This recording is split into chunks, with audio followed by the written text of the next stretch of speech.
The morning sun peeked through the curtains as Amina Carter adjusted her blazer in front of the mirror. At 32, she had built a reputation for herself as a sharp-witted corporate consultant known for solving problems no one else could touch. Her life was a whirlwind of meetings, presentations, and networking events. But today felt different. Today's trip wasn't just another business flight. It was an opportunity to pitch her ideas to a major tech company that could catapult her career to new heights. Amina grabbed her carry-on bag, slipped on her favorite pair of heels, and headed out the door. She loved airports. The hum of travelers rushing to their gates, the smell of coffee wafting from kiosks, and the promise of adventure waiting beyond each departure lounge. It reminded her of how far she'd come since her childhood in a small town where opportunities were scarce. This time, though, she didn't have much room for daydreaming. Her mind was focused on perfecting her presentation slides during the short flight ahead. When she arrived at the airport, everything seemed normal. Families with kids tugged along suitcases almost as big as they were. Businessmen typed furiously on laptops while sipping overpriced lattes, and announcements echoed over the intercom about delayed flights and lost luggage. Amina breezed through security without a hitch, her confidence radiating as she approached Gate 17. She double-checked her boarding pass. Yes, this was her gate, and glanced at the clock. Plenty of time before takeoff. As she stood in line, scrolling absent-mindedly through emails on her phone, she noticed something odd. The attendant behind the counter kept glancing up at her, then quickly looking away.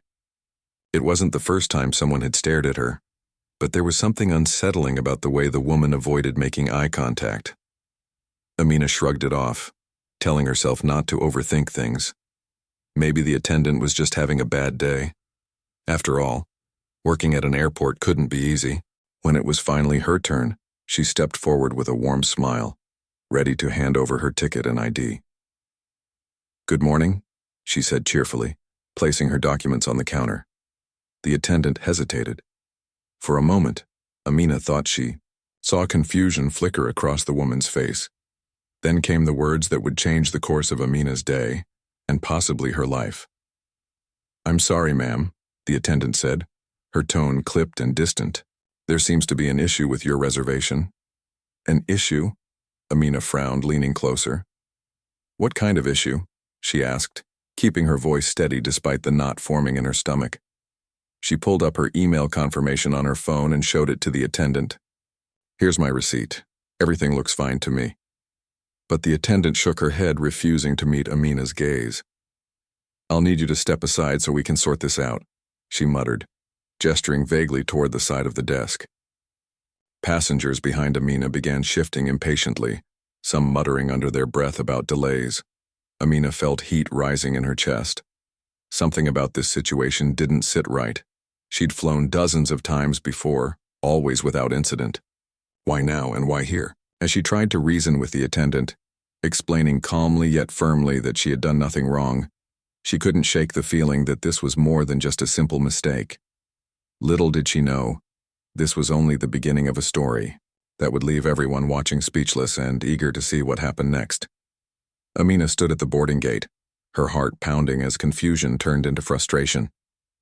The attendant's vague response, "An issue with your reservation," had already raised red flags. But when Amina presented her digital receipt and ID for the third time, she began to suspect something deeper was at play. She watched carefully as the attendant glanced nervously between her documents and the computer screen, fingers hovering indecisively over the keyboard. "I don't understand," Amina said firmly, leaning slightly forward. "My ticket is confirmed. I received my booking email last week. Can you tell me exactly what the problem is?" Her voice carried a tone of authority, born from years of commanding boardrooms and negotiating deals, yet it seemed to have no effect on the attendant. Instead, the woman hesitated again, then muttered something about needing manager approval. By now, other passengers in line were growing restless. Some tapped their feet impatiently while others whispered amongst themselves, wondering why this particular traveler was being singled out. Amina noticed a few sympathetic glances, but most people avoided making eye contact altogether. It was as if they didn't want to get involved, or worse, as if they assumed she must have done something wrong. Minutes ticked by. and still, no manager appeared. The attendant continued stalling, refusing to give a clear explanation or even acknowledge Amina's repeated questions. Frustration bubbled inside her, but she forced herself to stay composed. Losing her temper wouldn't help. She needed answers. Finally, after what felt like an eternity, the attendant looked up and spoke, in a low, almost apologetic tone. "Ma'am, we've been informed that there are security concerns associated with your name." "Security concerns?" Amina repeated, incredulous. "What does that even mean? My name is Amina Carter. You can see my ID right here." She pointed to her driver's license, which clearly matched the name on her ticket. "Are you telling me I'm not allowed to board because of my name?" The attendant shifted uncomfortably, her eyes darting toward the supervisor standing nearby. "It's protocol," she mumbled, avoiding further elaboration. "Protocol?" Amina clenched her jaw, realizing that this wasn't just a technical glitch or human error. It was something far more insidious. This wasn't about her reservation or her identity. It was about who she was, a black woman trying to go about her day like anyone else. As the reality sank in, anger simmered beneath Amina's calm exterior. She thought back to all the times she'd faced similar situations, being followed around stores, questioned unnecessarily at checkout counters, or treated differently in professional settings. Each incident had chipped away at her patience, but she'd always brushed them off, focusing instead on proving herself through hard work and determination. But today, standing in front of dozens of strangers, she couldn't ignore the blatant discrimination staring her in the face. Passengers behind her started to grumble louder, some openly criticizing the airline staff for holding up the line. One older man stepped forward, addressing the attendant directly. "This doesn't seem fair," he said loudly enough for everyone to hear. "She has her ticket and ID. What more do you need?" His words drew murmurs of agreement from others, but the attendant remained unmoved, repeating the same rehearsed phrases about security protocols and manager approval. Amina took a deep breath, forcing herself to think strategically. Arguing further would only waste more time, and she knew the odds weren't in her favor. These kinds of scenarios rarely ended well for people who looked like her. Still, she refused to let this moment pass without making a statement. Quietly, she reached into her bag and pulled out her phone, unlocking it with a swipe of her thumb. If they wouldn't listen to reason, maybe someone else would. Her fingers hovered over the screen as she considered her next move. Should she call the airline's customer service line, reach out to a lawyer? Or should she take matters into her own hands and share her experience with the world? As she weighed her options, she noticed a young woman filming the scene discreetly from a few feet away. Their eyes met briefly, and the woman nodded encouragingly, silently urging Amina to speak up. That small gesture gave her the courage she needed. With one final glance at the flustered attendant, Amina made her decision. She opened her social media app and hit the button to start a live video stream. Within seconds, the screen lit up with notifications as viewers tuned in to watch what was happening. For the first time that morning, Amina felt a flicker of control returning to her grasp. Whatever happened next, the world would be watching, and she intended to make sure her voice was heard. The moment Amina hit the Go Live button on her phone, a wave of calm determination washed over her. She held the device steady, angling it so viewers could see both her and the boarding gate behind her. Her expression was composed, but there was a fire in her eyes that couldn't be ignored. For years she'd fought against injustice, not just for herself but for others who didn't have the platform or voice to do so. Today, she wasn't going to back down. "Hi everyone," she began, speaking clearly into the camera. "If you're tuning in, I want to show you something happening right now at this airport. My name is Amina Carter, and I'm standing here with my valid ticket and ID, ready to board my flight. But instead of letting me through, the airline staff has denied me boarding, and they won't give me a real reason why." Her words were measured, but the frustration in her tone was unmistakable. As she spoke, more passengers gathered around, curious about what was unfolding. Some recognized her from earlier and nodded along as she explained the situation.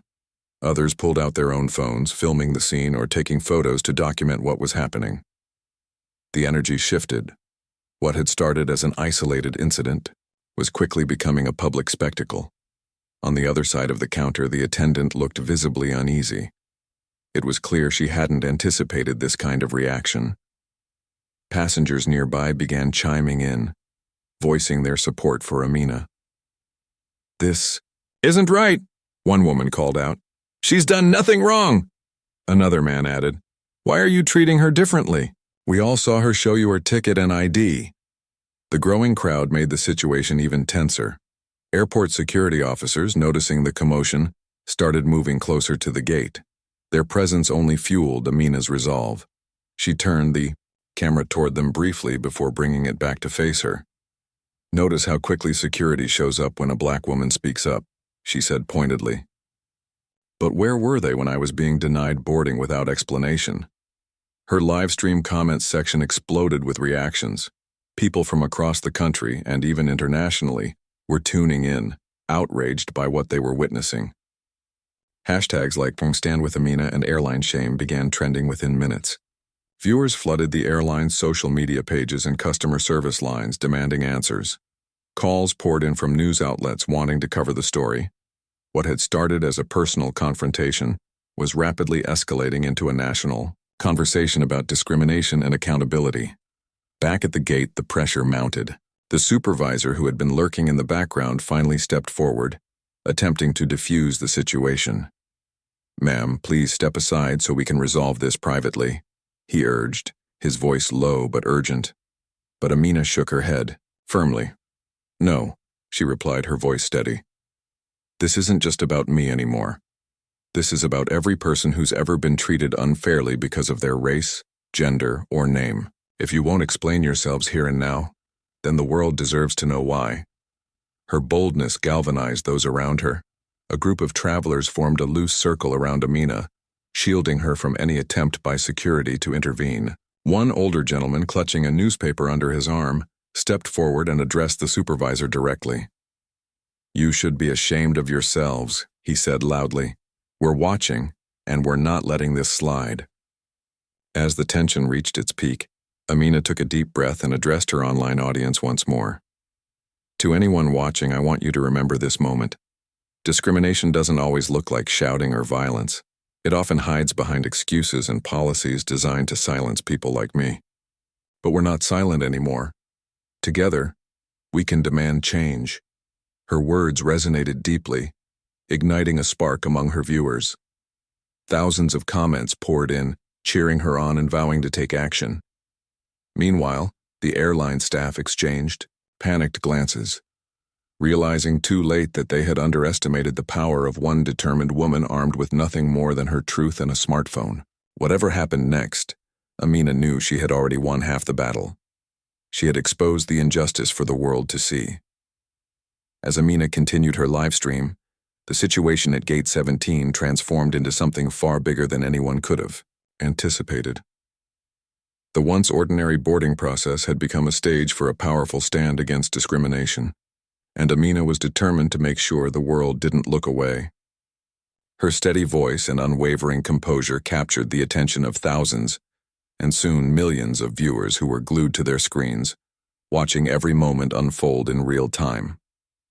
"This isn't just about me," Amina reiterated, her tone firm but calm as she addressed her growing audience. "This is about how systems are designed to exclude people like me, people of color, women, anyone who doesn't fit into someone else's narrow idea of what's acceptable." She paused, glancing briefly at the airline staff who now looked visibly uncomfortable under the weight of public scrutiny.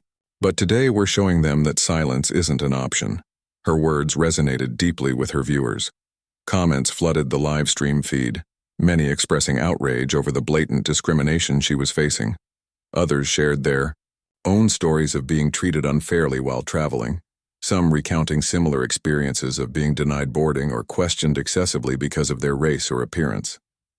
Amina read a few of these comments aloud, her voice tinged with emotion.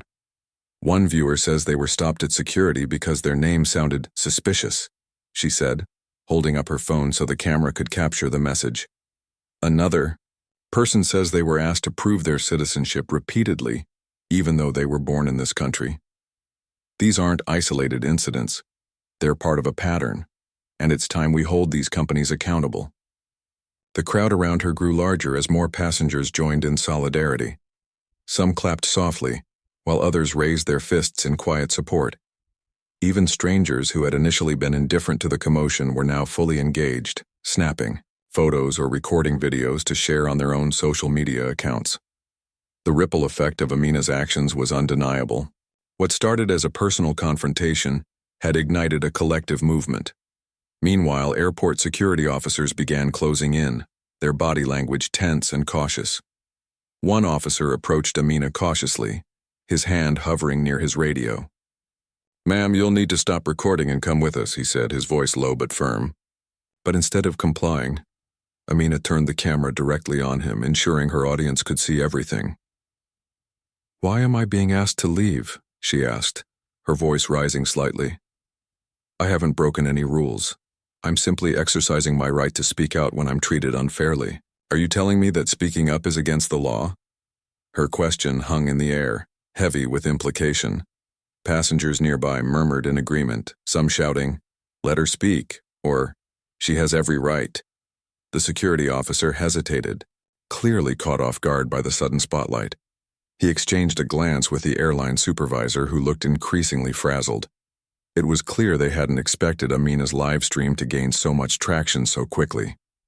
Every attempt to de-escalate the situation only seemed to amplify it further, drawing more attention to the injustice unfolding before everyone's eyes.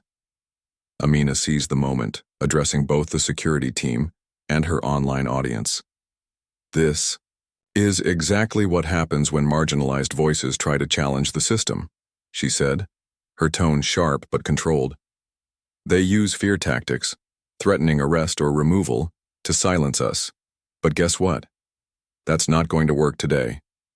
She held up her phone triumphantly, showing the live view count, which had now surpassed 2 million viewers. "The world is watching, so whatever you do next, make sure you're ready to explain yourselves, not just to me, but to everyone." Her declaration sent a jolt through the room. Passengers erupted into applause, cheering her bravery. Security officers exchanged uneasy looks, unsure of how to proceed without causing further backlash. Meanwhile, behind the scenes, the airline's corporate headquarters was scrambling to respond. Social media managers, bombarded with angry messages and calls from journalists, realized the gravity of the situation. The PR nightmare was spiraling out of control, and they needed to act fast.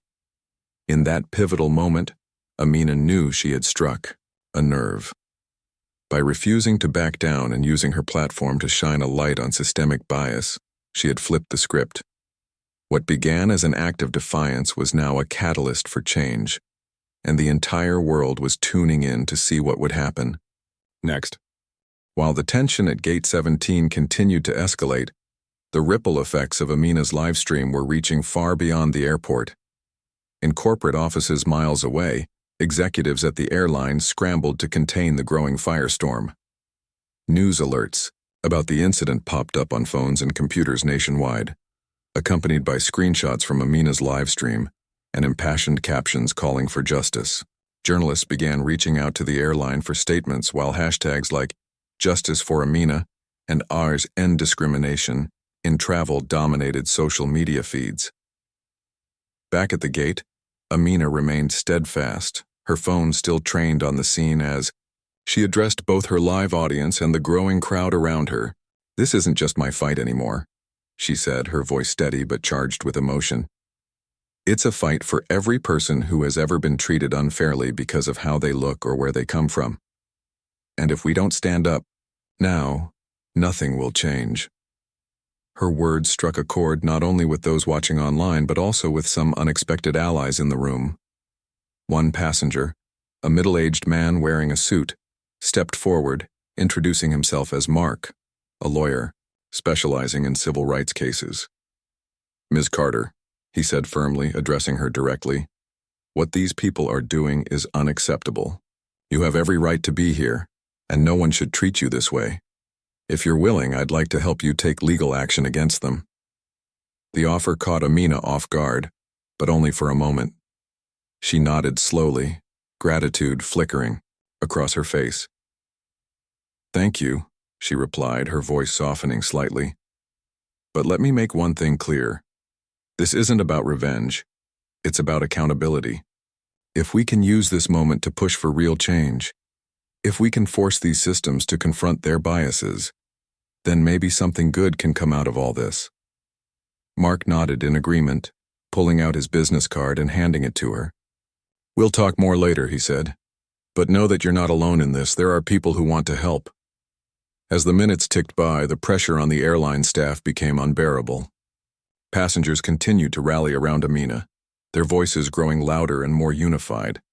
Some even started chanting slogans like, "No justice, no peace," and "Stand with Amina."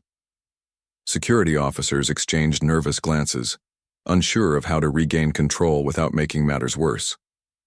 The supervisor, who had retreated to a corner to make frantic phone calls, finally re-emerged, looking pale and shaken.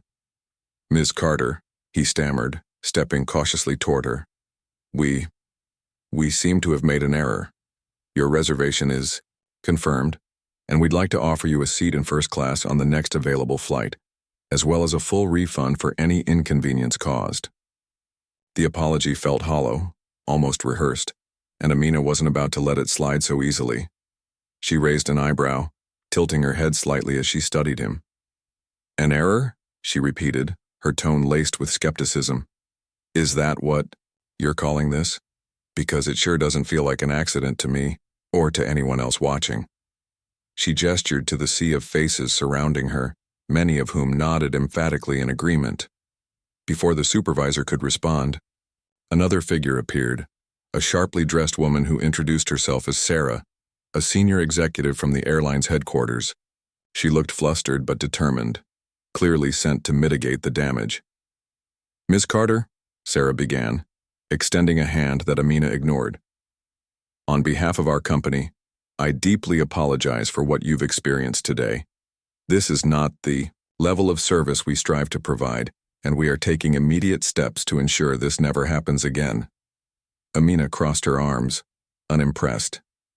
"Actions speak louder than words," she said pointedly. "Apologies are easy. What I want to know is, what are you going to do to fix the systemic issues that allowed this to happen in the first place?" Sarah hesitated, clearly unprepared for such a direct challenge. But before she could answer, Amina took a step back and turned to address her audience once more. "Let this be a lesson to everyone watching," she said, her voice ringing with conviction. "When we speak up and refuse to stay silent, the world listens. Change starts when we demand it, and trust me, I'm not done demanding yet." With that, she ended the live stream, leaving millions of viewers inspired and eager to see what would happen next. Though the airline had tried to sweep the issue under the rug with a superficial apology, Amina knew this was only the beginning. Real change wouldn't come overnight, but with the support of strangers turned allies and the power of collective outrage, she was ready to hold them accountable and pave the way for a better future. The days following the incident at Gate 17 were a whirlwind for Amina. News outlets picked up her story, turning it into a national conversation about discrimination in the travel industry. Clips from her live stream, replayed on morning talk shows, late-night comedy segments, and news broadcasts, sparking debates about systemic racism and corporate accountability. Social media remained ablaze with support, as people shared their own stories of bias and called for reforms. For Amina, however, this was more than just a viral moment. It was an opportunity to drive meaningful change. When she finally sat down with Mark, the lawyer who had offered his help at the airport, they began outlining a legal strategy that went beyond seeking compensation for her personal experience. "This isn't just about you," Mark explained, spreading documents across the table in a quiet cafe near Amina's office.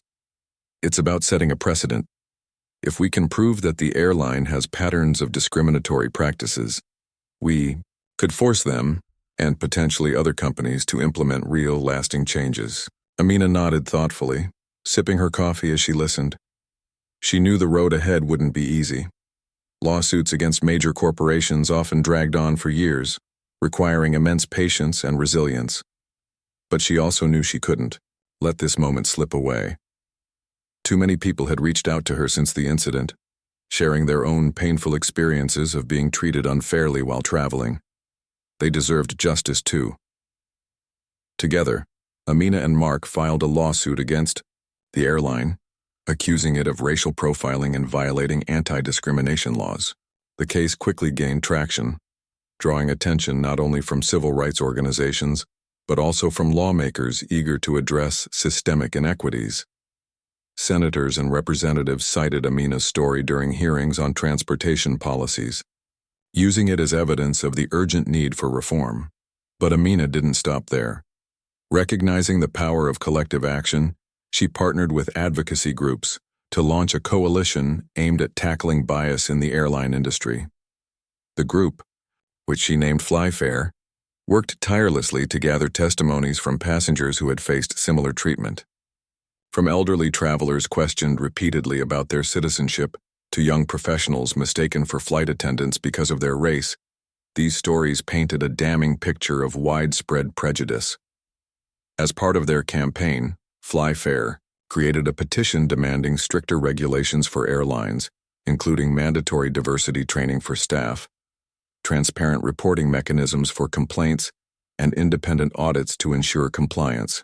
Within weeks, the petition garnered over 1 million signatures, putting immense pressure on lawmakers and industry leaders to act.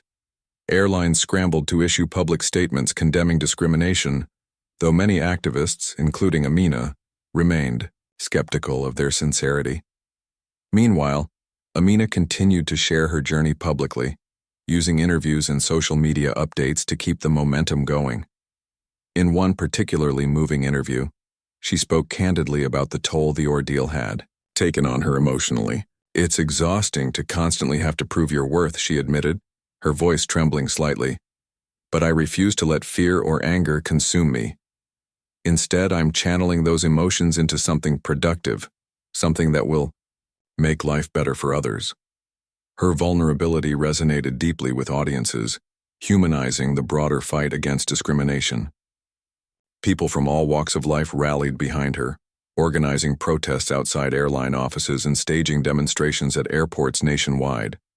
Flyers handed out during these events featured Amina's face, alongside bold slogans like "Equal Rights in the Skies" and "No More Excuses." What had started as a single act of defiance had blossomed into a full-fledged movement. Despite the overwhelming support, Amina faced challenges along the way. Some critics accused her of seeking fame or financial gain, dismissing her efforts as self-serving. Others argued that individual lawsuits weren't enough to dismantle deeply entrenched systems of oppression. While these comments stung, Amina refused to let them derail her mission. "If someone thinks standing up for what's right makes me selfish," she quipped during one interview, "then maybe they should try being selfless for once." By the time the court date approached, Amina felt a mix of nerves and determination. She knew the outcome would set the tone for future battles against institutional bias. But regardless of the verdict, she took solace in knowing she had already achieved something remarkable. She had inspired countless others to speak up, stand together, and demand a fairer world. And that, she realized, was a victory in itself. The courtroom buzzed with anticipation as Amina sat at the plaintiff's table, her posture straight but her hands clasped tightly in her lap. Months of preparation had led to this day, the culmination of her fight for justice against the airline that had wronged her. Reporters filled the benches behind her, notebooks ready and cameras rolling. Activists, lawyers, and curious citizens packed the room, eager to witness what many were calling a landmark case in the battle against systemic discrimination. As the judge entered and called the court to order, Amina took a deep breath, reminding herself why she was there. This wasn't just about her anymore, it was about every person who had ever been treated unfairly because of their race, name, or appearance. It was about holding powerful institutions accountable and forcing them to confront the biases embedded in their systems. She glanced over at Mark, her lawyer, who gave her an encouraging nod. They were ready. The trial unfolded methodically, with both sides presenting evidence and arguments. The airline's defense team tried to paint the incident as an isolated mistake, a simple misunderstanding caused by a technical glitch.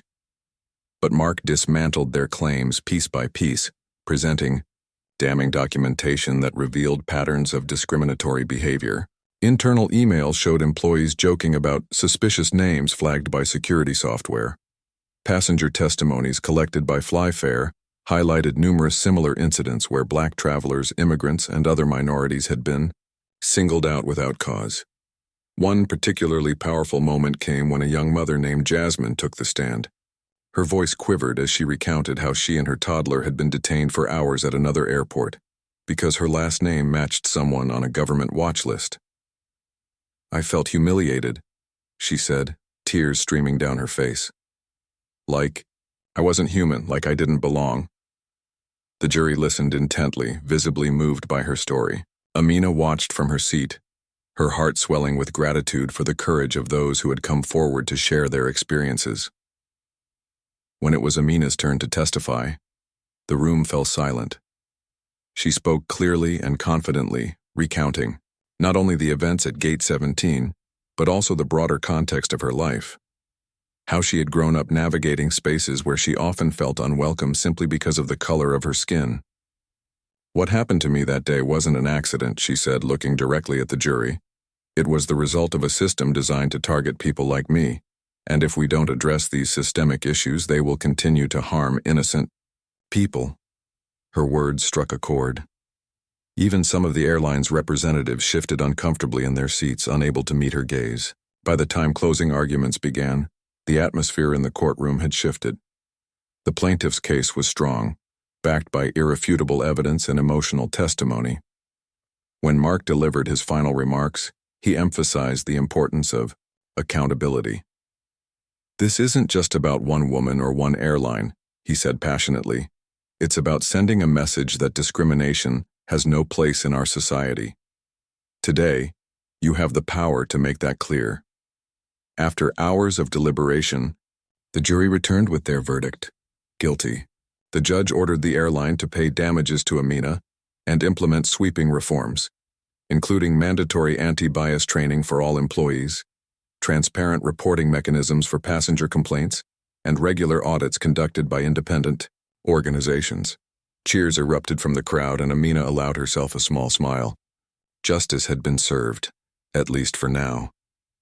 But as reporters swarmed her outside the courthouse, microphones thrust toward her face, Amina reminded everyone that the work wasn't finished. "This victory is important, but it's only the beginning," she said firmly. "We can't stop until every person feels safe and respected, whether they're boarding a plane, walking into a store, or simply living their lives.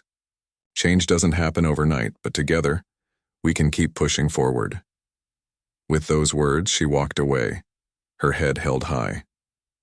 Behind her, the movement she had sparked continued to grow, fueled by the belief that fairness and equality were worth fighting for, and that no act of courage, no matter how small, was ever wasted. Months after the court's historic ruling, Amina stood on a stage in front of a packed auditorium, her presence commanding yet humble. She had been invited to speak at a national conference on equity and inclusion, an event attended by activists, policymakers, business leaders, and everyday citizens eager to learn how they could contribute to creating a fairer world. The room buzzed with energy as she adjusted the microphone and looked out at the sea of faces. Many had followed her journey from that tense morning at Gate 17 to the courtroom victory that made headlines worldwide. "Thank you for having me here today," she began, her voice warm but steady. "When I walked into that airport months ago, I never imagined my life would change so dramatically. But what happened to me wasn't unique. It was a reflection of something much bigger. It was a reminder that injustice thrives when we stay silent. And it taught me that speaking up isn't just about fighting for ourselves. It's about clearing the path for others." She paused, letting her words sink in before continuing. "The airline didn't just lose a lawsuit. They lost their excuse to ignore the harm caused by discriminatory practices. Thanks to the courage of people like Jasmine, Mark, and countless others who shared their stories, we were able to expose the cracks in a broken system. But let's be clear, this fight isn't over. While one company has taken steps toward reform, there are still industries, institutions and individuals perpetuating inequality every single day. Amina went on to outline actionable ways people could continue pushing for progress.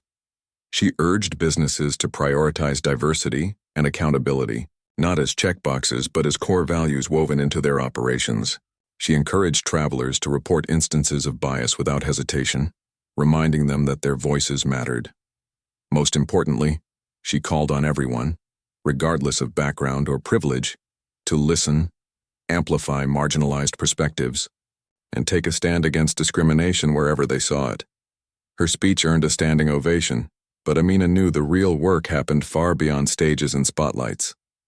In the weeks that followed, she dedicated herself to expanding FlyFair's reach, partnering with schools, community organizations, and even tech companies to develop tools that could identify and address bias in travel systems. One project involved creating an app where passengers could document and report incidents of unfair treatment, ensuring no story went unheard. Another initiative focused on training programs for airline staff, emphasizing empathy and cultural competence. Though the accolades poured in, awards, interviews, invitations to prestigious panels, Amina remained grounded. She often reflected on the moments when fear or doubt had threatened to overwhelm her. What kept her going, she realized, was knowing she wasn't alone. Strangers turned allies had rallied around her, proving that collective action could move mountains. Their support reminded her of the power of unity in the face of adversity.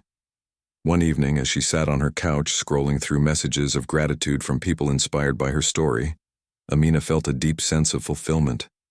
She thought about the young mother who had testified in court, the lawyer who had offered his help at the gate, and the millions of viewers who had tuned in to her live stream. Each of them had played a role in shaping the outcome, and each of them carried the potential to spark change in their own corners of the world. As she closed her laptop and leaned back, Amina smiled softly. The road ahead was long, and challenges undoubtedly lay in wait. But she was ready. For every policy changed, every voice amplified, and every heart opened to understanding. She saw proof that progress was possible, and though she couldn't predict what the future held, one thing was certain. She would keep showing up, keep speaking out, and keep fighting. For herself, for others, and for the belief that equality wasn't just a dream, but a destination worth striving for. With renewed determination, Amina rose from her seat, grabbed her notebook, and jotted down ideas for her next steps. The legacy she hoped to leave behind wasn't one of fame or recognition. It was one of resilience, justice, and hope. Because in the end, true change wasn't measured by victories in courtrooms or applause in auditoriums. It was measured by the lives touched, the barriers broken, and the doors opened for generations to come.